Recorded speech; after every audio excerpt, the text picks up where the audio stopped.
Hello students, ये मेरे इस चैनल की 4th वीडियो है। जो पहले मैंने 2 वीडियोस डाली थी, एक कोरोना से रिलेटेड, एक पेरेंट्स को थैंक यू करने के लिए। थर्ड वीडियो जो थी एक इंग्लिश का ग्रामर टॉपिक था, उसके साथ अभी उसका असाइनमेंट नहीं दिया है। नेक्स्ट इंग्लिश टॉपिक में उसका असाइनमेंट भी होगा जब एक टॉपिक और हो जाएगा। अब जो मैं अपना 4th वीडियो डाल रही हूँ वो है SST का क्लास 9th के लिए, जिसमें लेसन है rise of Hitler, Nazism, treaty of Versailles. I hope अभी तक जैसे आप लोगों ने सपोर्ट किया है आगे भी आप लोगों का सपोर्ट मिलता रहेगा, और इसी तरह मैं और वीडियोस सेंड करती रहूँगी। अब हम लोग लेसन पर आते हैं। ये लेसन है rise of Hitler, Nazism, treaty of Versailles. जैसा कि आप लोग जानते हैं कि हिटलर अपने आप में ही एक बहुत ही महान राजा था, जो मतलब चांसलर था जर्मनी का, और उसकी जो एक मतलब पर्सनालिटी थी, जो उसका एक अस्तित्व था, वो बहुत ही एक मतलब बड़ी चीज़ है कि वो एक ऐतिहासिक मतलब जो उसने एक इतिहास रचा वो उसके लिए जाना जाता है। इंट्रोडक्शन से हम स्टार्ट करेंगे इसके। हिटलर का जो बर्थ है, हिटलर जो है 20 अप्रैल 1889 से 30 अप्रैल 1945 तक रहा। जर्मन पॉलिटिशियन था, लीडर था नाजी पार्टी का, और जो वो पावर में आया वो चांसलर बना जर्मनी का 1931 में बना, और तब वो 1934 तक रहा। उसका जो रूल था वो डिक्टेटरशिप का रूल था, और वर्ल्ड वॉर जो भी मतलब वर्ल्ड वॉर 2 जो हुई उसके लिए वो एक मेजर रीज़न था। मेन रीज़न था इस बात का हिटलर वो पावर में आया जर्मनी 1933 में। 1934 तक रहा उसकी डिक्टेटरशिप में। 1945 में उसने इनिशिएट की वर्ल्ड वॉर 2 यूरोप के साथ, और इन्वेट किया पोलैंड को 1 सितंबर 1939 को, और इवन की वो लूजली इन्वॉल्व था मिलिट्री ऑपरेशन में पूरी वॉर में, और सेंट्रल में था, होलोकॉस्ट सेंट्रल में था।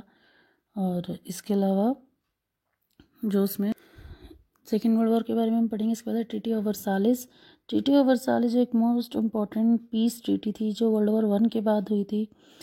ये जो ट्रीटी साइन हुई थी 28 जून को 1919 में वर्सालिस में हुई थी, जो जर्मनी और अलाइड पावर्स के बीच में हुई थी। असैसिनेशन जब हुआ था आर्किड्यूक फ्रांस फर्डिनेंड का, जो डायरेक्टली जिसकी वजह से मतलब 5 इयर्स के बाद, उनकी डेथ के बाद, जो एक मेन रीज़न था फर्स्ट वर्ल्ड वॉर को स्टार्ट करने का, जो सेंट्रल पावर्स थी जर्मन साइड पे, उन्होंने एक सेपरेट ट्रीटी साइन की। ऑल्दो इसके अलावा जो वो 11 नवंबर 1918 को हुई, एक्चुअल फाइटिंग जब हुई स्टॉक 6 मंथ्स जब हो गए अलाइड नेगोशिएशन के बाद, पेरिस पीस कॉन्फ्रेंस में कंक्लूड किया गया कि पीस ट्रीटी जो है वो रजिस्टर्ड की सेक्रेटेरिएट ने, लीग ऑफ नेशंस ने 21 अक्टूबर 1999 को। इन सब चीज़ों के बारे में हम लोग पढ़ेंगे कि कैसे हिटलर का राइज हुआ इसकी वजह से। सबसे पहले हम पढ़ते हैं birth of the VMR Republic. Germany ने फर्स्ट वर्ल्ड वॉर लड़ा 1914 से 1918 के साथ, जिसमें उनके साथ ऑस्ट्रियन एम्पायर अगेंस्ट था एलाइज के, इंग्लैंड, फ्रांस और रशिया के। जर्मनी इनिशियली जो था वो गेंस कर रहा था, ऑक्यूपाई कर रहा था फ्रांस और बेल्जियम को, और फिर जो एलाइज थे वो जर्मनी को डिफीट करके जीत रहे थे, और सेंट्रल पावर्स जो थी उनको भी हरा रहे थे। 1918 तक उन्होंने उनको हरा दिया था। नेशनल असेंबली जो है वेमर में मिली, और उन्होंने एक डेमोक्रेटिक कॉन्स्टिट्यूशन एस्टेब्लिश किया, बनाया एक फेडरल स्ट्रक्चर के साथ, जिसमें जो रिपब्लिक था वो रिसीव नहीं कर सकता था अपने लोगों को लार्जली। जो टर्म्स थे वो फोर्स किए गए, एक्सेप्ट जर्मनी के हार के बाद जब फर्स्ट वर्ल्ड वॉर का एंड हुआ, कई जर्मन्स जो थे वो खड़े हुए न्यू वेमर रिपब्लिक को। उन्होंने न्यू वेमर रिपब्लिक जो थी वो उनका मानना ये था कि वो रिस्पॉन्सिबल नहीं है इस वॉर में डिफीट के। जो डिस्ग्रेस हुआ वर्सालिस में, अफेक्ट्स हुए वॉर के, इसके साथ ही बहुत ज़्यादा फर्स्ट वर्ल्ड वॉर के काफ़ी अफेक्ट्स हुए। वॉर जो थी बहुत ज़्यादा मतलब बहुत ही भयानक थी, इसका बहुत बुरा असर पड़ा साइकोलॉजिकल मतलब मेंटली और फाइनेंशियली सब पर। एक क्रेडिटर होने की वजह से यूरोप जो था वो डेप्टर हो गया, और सपोर्टर जो थे वेमर रिपब्लिक के उनको क्रिटिसाइज़ करने लग गए। उनको क्रिटिसाइज़ किया गया, मतलब उनको टारगेट किया गया, और मतलब अटैक कंजर्वेटिव नेशनलिस्ट सर्कल्स ने उन पर अटैक किया। सोल्जर्स जो थे वो सिविलियंस से ऊपर प्लेस हो गए। एग्रेसिव वार प्रोपेगेंडा था। नेशनल ऑनर जो था यहाँ पर इम्पॉर्टेंट था।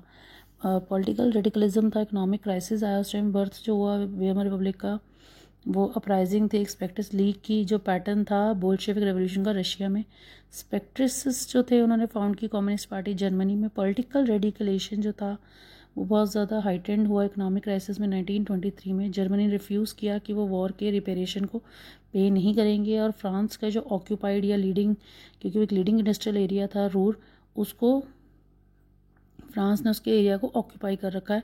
जर्मनी ने रिटेलिएट किया कि एक प्रिंटिंग पेपर करेंसी जो है बिल्कुल रेकलेस है, और जर्मन मार्क जो है कोलैप्स हो गया, उसकी वैल्यू ख़त्म हो गई है, प्राइजेस जो है गुड की वो सोर्स हो गई। एक हाइपर इन्फ्लेशन का टाइम था, बहुत ही मतलब महामंदी का टाइप था, ईयर था डिप्रेशन का, महामंदी आ रही थी 1924 से 28 के बीच में। कुछ उस टाइम स्टेबिलिटी भी है, कुछ स्टेबिलिटी दिखी इन सालों में, पर एक रेत के घरौंदे के ऊपर इस स्टेबिलिटी को बनाया गया था। 24 में इंट्रोडक्शन हुआ डॉस के प्लान का, जो अमेरिकन्स ने किया। जर्मनी फाइनेंशियल इंस्टेबिलिटी से बाहर आ गया। जर्मन जो था टोटली डिपेंडेंट था शॉर्ट टर्म लोन्स पर, जो छोटे छोटे लोन्स उसको दिए थे यूएसए ने। जो सपोर्ट था वो विड्रॉ हुआ तब जब एक क्रैश हुआ 1929 में वॉल ऑफ स्ट्रीट एक्सचेंज का, और जर्मन इकोनॉमी जो है बहुत बैडली हिट हुई। उसकी वजह से एक मिडिल क्लास और वर्किंग पॉपुलेशन जो थी वो एक डर से भर गई पूरी तरह से प्रोलेटाराइजेशन की वजह से। वीएमआर रिपब्लिक के कुछ अपने इनहेरेंट डिफेक्ट्स भी थे। उनकी प्रोपोर्शनल जो रिप्रेजेंटेशन थी आर्टिकल 48 की, जिसकी वजह से उन्होंने प्रेसिडेंट को पावर्स दे दी थी इमरजेंसी इम्पोज करने की, सिविल राइट्स को सस्पेंड करने की और रूल को डिक्री करने की। इसके बाद हुआ हिटलर का राइज, जो पावर में आया। हिटलर का जो बर्थ है वो ऑस्ट्रिया में हुआ 1889 में। उसने कई मेडल जीते ब्रेवरी के लिए फर्स्ट वर्ल्ड वॉर में। आप लोगों को जान के कोई ज़्यादा लोगों को शायद पता भी हो, कई लोगों को और नहीं भी पता हो तो मैं बता देती हूँ। हिटलर जो था वो एक पेंटर बनना चाहता था, आर्ट्स में पढ़ाई करना चाहता था आगे, पर वो नहीं कर पाया फाइनेंशियल उसकी वजह से। और फिर उसने मतलब वॉल्स पे पेंटिंग करके ये सारा वर्क उसने किया, जिसकी वजह से उसकी अर्निंग हो सके। और उसी दौरान उसको जर्मनी जब फर्स्ट वर्ल्ड वॉर में इन्वॉल्व था तब वो उसमें आर्मी में चला गया, और वहाँ पर उसको कई ब्रेवरी मेडल्स भी मिले फर्स्ट वर्ल्ड वॉर में। जर्मन जो था वो बहुत बुरी तरह से हारा था। ट्रीटी ऑफ वर्साइलेस ने उसको बहुत ज़्यादा भयानक कर दिया था। उसने जर्मन वर्कर्स पार्टी ज्वाइन की हिटलर ने, और रिनेम उसको दोबारा नाम दिया national socialist German workers party. बाद में इसे नाजी पार्टी कहा गया। नाजिज्म जो था एक मास मूवमेंट था जो ग्रेट डिप्रेशन के दौरान आया, महामंदी के दौर में। नाजी प्रोपेगेंडा जो था वो एक होप थी बेटर फ्यूचर की। हिटलर जो था पावरफुल था, एक इफ़ेक्टिव स्पीकर था। उसकी मतलब जो बात थी वो लोगों को अफेक्ट करती थी। उसने प्रॉमिस किया था लोगों को कि वो एक स्ट्रॉन्ग नेशन देगा जहाँ पर सबको एम्प्लॉयमेंट यानी कि जॉब्स वगैरह मिलेंगी। डेमोक्रेसी का डिस्ट्रक्शन हुआ इसमें। हिटलर ने अचीव की highest position cabinet of ministry में 30 जनवरी 1933 को। हिटलर ने फिर सेट आउट किया एक जो स्ट्रक्चर था डेमोक्रेटिक रूल का, उसको डिसमेंटल किया। जो फायर डिक्री थी 28 फरवरी 1933 की, उसको सस्पेंड किया गया सिविक राइट्स में, जैसे फ्रीडम ऑफ स्पीच, प्रेस और असेंबली। कम्युनिस्ट जो थे वो हरेडली पैक्ड ऑफ हो गए थे एक नई इस्टेब्लिश कंसंट्रेशन कैंप्स तक। जितने पॉलिटिकल पार्टीज़ थी वो बैंड हो चुकी थी। एक स्पेशल सर्विलियंस था, सिक्योरिटी फोर्सेस थी जिन्हें क्रिएट किया गया, जो लोगों को कंट्रोल कर रहे थे और रूल कर रहे थे पूरी इम्प्यूनिटी के साथ। रिकन्स्ट्रक्शन स्टार्ट हुआ। इकोनॉमिस्ट हजल मेहर शासट ने रिस्पॉन्सिबिलिटी ली इकोनॉमिक रिकवरी की। ये ऐसा किया गया एक स्टेट क्रेडिट इकोनॉमिक प्रोग्राम के थ्रू। हिटलर ने पुल्ड आउट किया लीग ऑफ नेशंस को 1933 में, और रीऑक्यूपाई किया राइनलैंड को 1936 में, दोबारा से कंट्रोल में लिया। 1936 में उसने राइनलैंड को दोबारा रीऑक्यूपाइड किया। ऑस्ट्रिया और जर्मनी को इंटीग्रेट किया 1938 में एक स्लोगन के नीचे, one people one empire and one leader, यानी एक लोग एक राज्य और एक ही लीडर। इसके अलावा उसने सुदेंटनलैंड को चेकोस्लोवाकिया से ले लिया। हिटलर ने एक अनस्पोकन सपोर्ट मिला उसे इंग्लैंड का। वो यहाँ भी नहीं रुका, उसने वॉर को एक वे आउट निकाला इकोनॉमिक क्राइसिस का, कि अगर युद्ध होगा तो उस इकोनॉमिक क्राइसिस से वो बच जाएगा। रिसोर्सेज जो थे वो दोबारा से इकट्ठे किए जाने लगे, टेरिटरी को एक्सपैंड करके, बॉर्डर्स को। सितंबर 1940 में जर्मनी ने इन्वेड किया पोलैंड को, जिसकी वजह से लड़ाई शुरू होगी फ्रांस और इंग्लैंड के साथ। यूएसए ने रजिस्ट किया इन्वॉल्वमेंट अपना वॉर में, पर जापान ने एक्सटेंड किया अपना सपोर्ट हिटलर को और बॉम्ब किया पर्ल हार्बर पर यूएसए। फिर इसी वजह से वॉर में एंटर हुआ जब पर्ल हार्बर पर अटैक हुआ। वॉर का एंड हुआ 1945 में हिटलर के डिफीट के साथ, हार के साथ। यूएस ने बॉम्ब किया हिरोशिमा और नागासाकी पे, जापान पर। टॉपिक है हमारा the Nazi world wide. According to Nazi ideology के मुताबिक यहाँ कोई इक्वालिटी नहीं थी लोगों के बीच में। एक रेशियल हायरार्की थी कि एक रेस के पीछे, एक ही प्रकार के लोगों के पीछे सब चल रहे थे। नाजीज जो है क्विकली उन्होंने बहुत जल्दी ही इम्प्लीमेंट करना शुरू कर दिया था उनका एक सपना एक एक्सक्लूसिव रेशियल कम्युनिटी यानी कि एक अलग तरह की कम्युनिटी बनाने की, जिसमें प्योर जर्मन्स ही मेनली होंगे। और फिज़िकली उन्होंने एलिमिनेट कर दिया उन लोगों को जो अनडिज़ायरेबल थे, जिनको वो नहीं चाहते थे। वो चाहते थे कि सोसाइटी जो है प्योर और हेल्दी हो। नॉर्डिक आर्यंस हों सारे, Jews, gypsies, blacks, Russians, Poles, even कि कुछ जर्मन्स, एबनॉर्मल्स, उनको वो अनडिज़ायरेबल मानते थे। एबनॉर्मल्स जो मतलब मेंटली फिजिकली ठीक नहीं है। दूसरा एस्पेक्ट था हिटलर की आइडियोलॉजी का, जो रिलेटेड था उसका जियोपॉलिटिकल कंसेप्ट, जो लेबनसराम में, जहाँ लेबनसराम मतलब यानी कि लिविंग स्पेस, यानी कि रहने की जगह। ज्यूस जो थे सबसे ज़्यादा नाजी जर्मनी के सफ़र्स थे, जिनको उनको झेल रहे थे। हिटलर बिलीव कर रहा था स्यूडो साइंटिफिक थ्योरी में, जो मतलब एक रेस की थ्योरी थी, जिसमें कोई कन्वर्जन सॉल्यूशन नहीं था एक ज्यूइश प्रॉब्लम के लिए। और सीधा उसका जो सॉल्यूशन था वो था पूरी तरह से एलिमिनेशन, यानी कि पूरी तरह से अलग करना, बाहर करना। 1933 से 38 तक नाजीज ने बहुत ज़्यादा लोगों को डर बना दिया था, टेरराइज्ड कर दिया था, पेपराइज्ड कर दिया था, सेग्रीगेट कर दिया था ज्यूइस को, मतलब एकदम बिल्कुल अलग ही कर दिया था, और उन्हें मजबूर कर दिया कि वो कंट्री को छोड़ दें। जो अगला फेज़ आया वो आया 1939 से 1945 के बीच में, जिसमें उन्होंने एम किया, मतलब कॉन्सेंट्रेट किया कुछ एरियाज़ पे, और उनको मारना शुरू किया गैस चैम्बर्स में, पोलैंड के अंदर।